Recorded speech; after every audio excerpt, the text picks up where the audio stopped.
कितीही चमचमीत आणि रंगतदार दिसते ना ही भाजी. तुम्हाला असं वाटत असेल की ही भाजी करण्यासाठी फार उंची जिन्नस म्हणजे ड्रायफ्रूटसारखे जिन्नस लागत असतील, परंतु तसं अजिबात नाही आहे. अगदी घरात सहज उपलब्ध असणाऱ्या साहित्यांपासून ही भाजी तयार होते. हो, परंतु करण्याची पद्धत मात्र इतर पंजाबी भाज्यांपेक्षा अगदी वेगळी आहे बरं का. शिवाय या भाजीसाठी लागणारी मसाला पावडर आपण विकत आणणार नाही आहेत बरं का, घरीच तयार करणार आहोत. व्हिडिओच्या सुरुवातीपासून शेवटपर्यंत नेहमीप्रमाणे भरपूर साऱ्या टिप्स आणि ट्रिक्स सांगितलेल्या आहेत, त्यामुळे व्हिडिओ स्किप न करता शेवटपर्यंत नक्की पहा. चला तर पाहूया चमचमीत रंगतदार लज्जतदार रेस्टॉरंट स्टाईल कढई पनीर.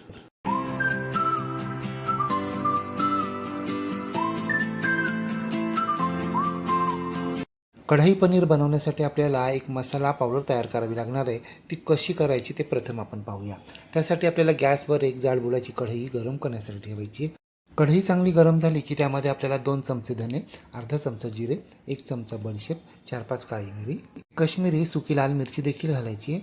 आणि आपल्याला हे सगळे जिन्नस आता मंद आचेवर फक्त गरम करून घ्यायचे.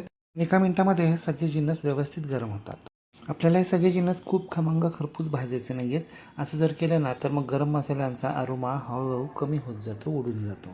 म्हणजे या मसाल्यांचा सुगंध दरवळायला लागला ना की आपल्याला हे भाजणं बंद करायचं आहे. कढाई पनीरच्या मसाल्यामध्ये धने आणि बडीशेप हे 2 जिन्नस अतिशय महत्त्वाचे आहेत, हे नक्की घालायचे आहेत. आपले सगळे जिन्नस व्यवस्थित गरम झालेत, भाजून झालेत. आता आपल्याला ते एका प्लेटमध्ये काढून घ्यायचे आहेत आणि पूर्णपणे थंड करून घ्यायचे आहेत. पूर्णपणे थंड झाल्यानंतर मिक्सरच्या छोट्या चटणीच्या भांड्यामध्ये घालायचे आहेत. आणि हे सगळे जिन्नस आपल्याला जाडसर बारीक करून घ्यायचे आहेत. म्हणजे अगदी फाईन पावडर करायची नाही आहे, जरा भरडच ठेवायची आहे. हे पहा अशा प्रकारे. आपण मार्केटमधून जे 10-10 रुपयांचे मसाल्यांचे साचे असतात ना, त्यातली पावडर बघा जरा जाडसरच असते, खूप फाईन नसते. अगदी तसंच टेक्स्चर आपल्या मसाला पावडरला आलं. कढाई पनीरसाठीची आपली मसाला पावडर तयार झाली आहे. आता आपण कढाई पनीरसाठी लागणाऱ्या भाज्या चिरायला घेऊया. त्यासाठी प्रथम आपल्याला एक ढोबळी मिरची घ्यायची आणि ही ढोबळी मिरची आपल्याला हे पहा अशा पद्धतीनं सुरीच्या साह्यानं चिरून घ्यायची आहे. मिरचीच्या आतमधल्या बिया आणि जो पांढरा भाग असतो ना, तो देखील आपल्याला काढून फेकून द्यायचा आहे.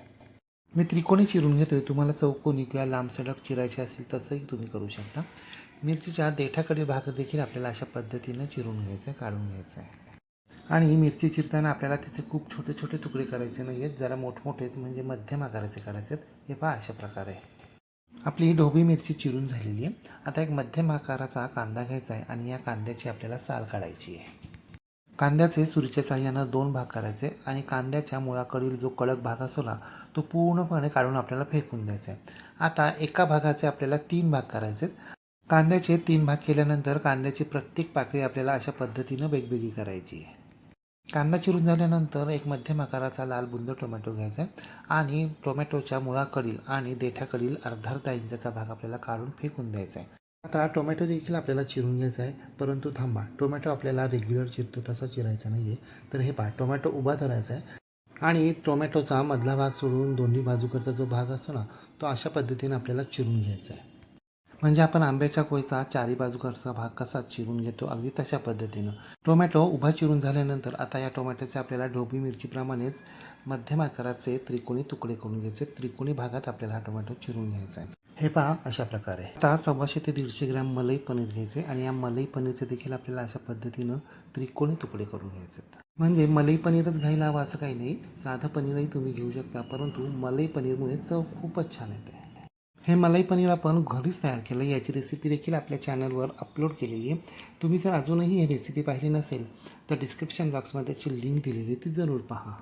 आपले पनीरचे तुकडे करून झालेत, भाज्या देखील चिरून झालेल्या आहेत आणि पनीरसाठीची मसाला पावडर देखील तयार झाली आहे. आता आपण ग्रेव्हीचं साहित्य पाहूया. हे पहा, ग्रेव्ही तयार करण्यासाठी आपल्याला 2 मध्यम आकाराचे कांदे आणि 3 मध्यम आकाराचे लाल बुंद टोमॅटो आपल्याला बारीक चिरून घ्यायचे. 1 इंच आलं आणि 10-12 लसणाच्या पाकळ्या देखील आपल्याला बारीक चिरून घ्यायच्यात. 1 चमचा धने पावडर, अर्धा चमचा जिरे पावडर, 1 चमचा कश्मीरी लाल मिरची पावडर आणि 1 चमचा कसुरी मेथी घ्यायची. आपण तयार केलेली 2 चमचे कढाई पनीर मसाला पावडर देखील आपल्याला घ्यायची आहे. आता आपण प्रत्यक्ष कढाई पनीर करायला सुरुवात करूया. त्यासाठी आपल्याला गॅसवर एक जाड बुडाची कढई गरम करण्यासाठी ठेवायची.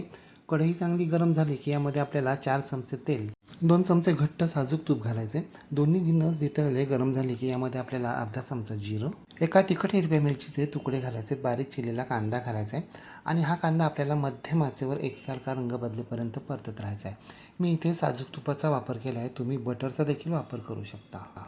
कांद्यानं रंग बदलायला सुरुवात केली की यामध्ये आपल्याला बारीक चिरलेलं आलं, बारीक चिरलेलं लसूण घालायचं आहे आणि हे दोन्ही जिन्नस आपल्याला कांद्याबरोबर मध्यम आचेवर 2 मिनिटं एकसारखे परतत राहायचे आहेत. म्हणजे त्यांचा कच्चा उग्र दर्प उडून जाईल, त्यांना तेल सुटेल. यानंतर यामध्ये आपल्याला मिरची पावडर, धने पावडर, जिरे पावडर आणि आपण जी कढई मसाला पावडर तयार केली ना, त्यातली 1 चमचा मसाला पावडर यामध्ये घालायची. पाव चमचा हळद आणि अर्धा चमचा कसुरी मेथी देखील घालायची आहे. आता आपल्याला हे सगळे जिन्नस व्यवस्थित मिक्स करून घ्यायचे. सगळे जिन्नस व्यवस्थित मिक्स झाले की यामध्ये आपल्याला अर्धी वाटी गरम पाणी घालायचं आहे आणि ते व्यवस्थित मिक्स करून घ्यायचे. लक्षात ठेवा, आपल्याला गरम पाण्याचाच वापर करायचा आहे. आता यामध्ये बारीक चिरलेला टोमॅटो, चवीप्रमाणे मीठ घालायचे आणि हा टोमॅटो आपल्याला 2-3 मिनिटं मध्यम आचेवर एकसारखा परतत राहायचा आहे. अशा प्रकारे टोमॅटो परतून घेतला ना तर त्याचा कच्चा उग्र दर्प उडून जातो आणि तो मऊ देखील पडतो. आता गॅसची फ्लेम बारीक करायची. पावभाजीचं मॅशर घ्यायचं आहे आणि या मॅशरनं आपल्याला मंद आचेवर सगळे जिन्नस अशा पद्धतीनं मॅश करून घ्यायचे. सगळे जिन्नस व्यवस्थित मॅश करून झाल्यानंतर देखील आपल्याला हे सगळे जिन्नस 7 ते 8 मिनटं मध्यम आचेवर एकसारखे परतत राहायचे. मध्यम आचेवर 7-8 मिनटं एकसारखं परतत राहिल्यानंतर मग यांना तेल सुटेल.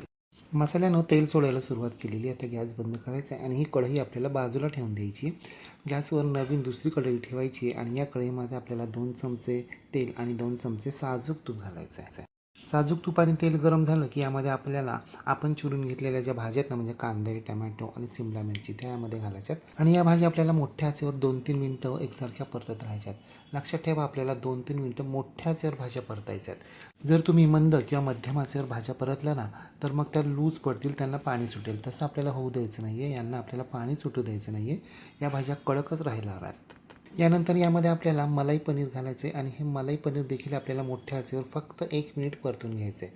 परंतु लक्षात ठेवा, हे मलाई पनीर असतं ना, ते थोडंसं नाजूक असतं, सॉफ्ट असतं.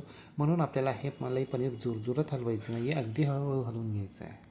यानंतर यामध्ये आपल्याला आपण तयार केलेली अर्धा चमचा कढई मसाला पावडर घालायची, अर्धा चमचा कसुरी मेथी देखील घालायची, पाव चमचा किंवा चवीप्रमाणे मीठ घालायचे आणि हे सगळे जिन्नस व्यवस्थित मिक्स करून घ्यायचे. आपण आज जितकी कढई पनीर मसाला पावडर केली ना, तेवढी सगळी वापरलेली नाही आहे. अर्धीच मसाला पावडर आपण वापरली आहे. जी अर्धी उरली आहे ना, ती आपल्याला दुसऱ्या भाजीसाठी दुसऱ्यांदा करण्यासाठी उपयोगी पडेल. सगळे जिन्नस व्यवस्थित मिक्स करून झाल्यानंतर आपण दुसऱ्या कढईमध्ये जो ग्रेव्ही मसाला तयार केला आहे ना, तो मसाला यामध्ये घालायचा आणि मध्यम आचेवर हा मसाला आपल्याला या सगळ्या भाज्यांमध्ये व्यवस्थित मिक्स करून घ्यायचा आहे. या भाजीचा जो ग्रेव्ही मसाला असतो ना, तो खूप बारीक नसतो, जरा जाडसरच असतो. सगळे जिन्नस व्यवस्थित मिक्स करून झाल्यानंतर आपण ज्या कढईमध्ये ग्रेव्ही तयार केली ना, त्यामध्ये अर्धी वाटी पाणी घालायचे आणि ते पाणी आपल्याला यामध्ये घालायचं आणि व्यवस्थित मिक्स करून घ्यायचे, म्हणजे कढईला लागलेला मसाला वाया जाणार नाही. आता कढईवर झाकण ठेवायचे. मंद आचेवर 5 मिनटं दरदरून वाफ काढायची. 5 मिनटानंतर झाकण काढायचे आणि आता यामध्ये आपल्याला 2 चमचे आपल्या दुधावरची साय किंवा फ्रेश मलाई घालायची आणि ती व्यवस्थित मिक्स करून घ्यायची. लक्षात ठेवा, जेव्हा आपण कोणत्याही या पंजाबी भाज्यांमध्ये मलाई म्हणजे साय घालतो ना, तेव्हा ती जास्त वेळ आपल्याला गॅसवर ठेवायची नाही, नाहीतर मग करपट वास येतो.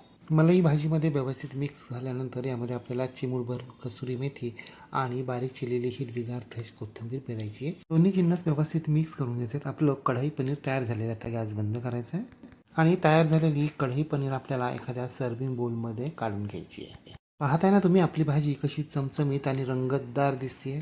3-4 जणांसाठी ही भाजी अगदी पुरेशी आहे, परंतु इतकी स्वादिष्ट होते ना की लगेच फस्त देखील होते.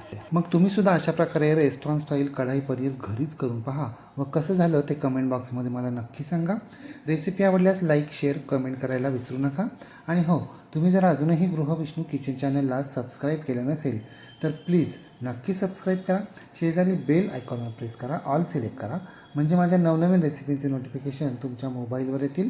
पुन्हा भेटूया अशाच एका नवीन रेसिपीसह. तोपर्यंत नमस्कार व रेसिपी शेवटपर्यंत पाहिल्याबद्दल धन्यवाद.